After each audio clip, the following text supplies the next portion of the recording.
Don't worry, I am not going to sing "You've Got a Friend in Me."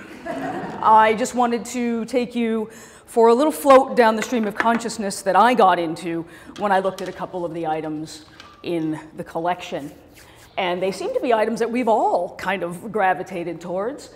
These reminded me of the toys that I had when I was a kid, even though the Sandman is full size, because the Sandman looks like the Matchbox cars and the Hot Wheels cars that I collected when I was a kid.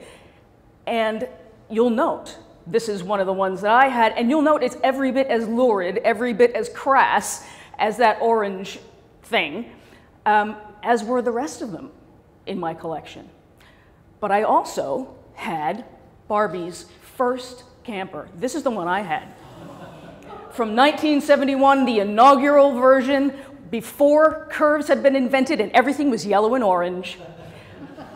But I didn't care that it was basically a laminated cereal box. And I didn't care it was out of scale with Hot Mess Ken and Malibu Barbie and G.I. Joe, who came crashing through the woods to share in the adventure of every camping trip. What I cared about was that they were real toys. And at Christmas time, I could ask for real toys and not hear, "Nah, we can't afford that." Because those real toys were keys for me to fit in a little bit better than I felt like I did. Because I didn't really. There were things that were different about me that probably weren't as obvious as they would have been to anybody who knew me, but they were obvious to the kids around me. The first thing that didn't fit was the fact that my absent father was a black man from Jamaica. And although I'd never heard the words "don't talk about it" from my family, I knew that those were things that I shouldn't talk about at school or anywhere else.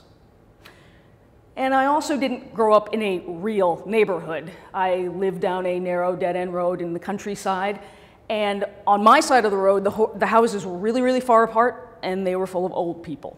And on the other side of the road, it looked like that, just the woods, no kids.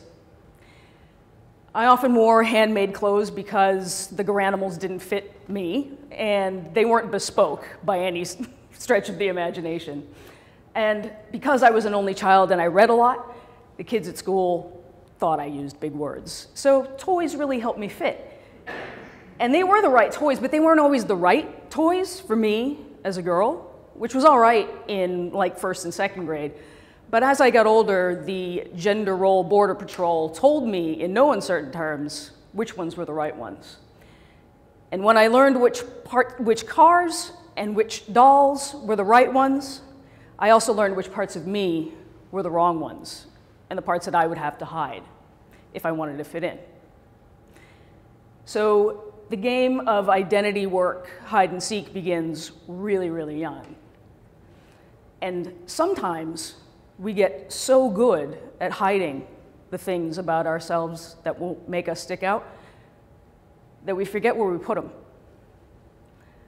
But fortunately, we do grow up, and sometimes we move to the other side of the planet. And we get to be in a place and get to an age where, I don't know about you, but I have no more fucks left to give. And I can be all the things and play with all the toys.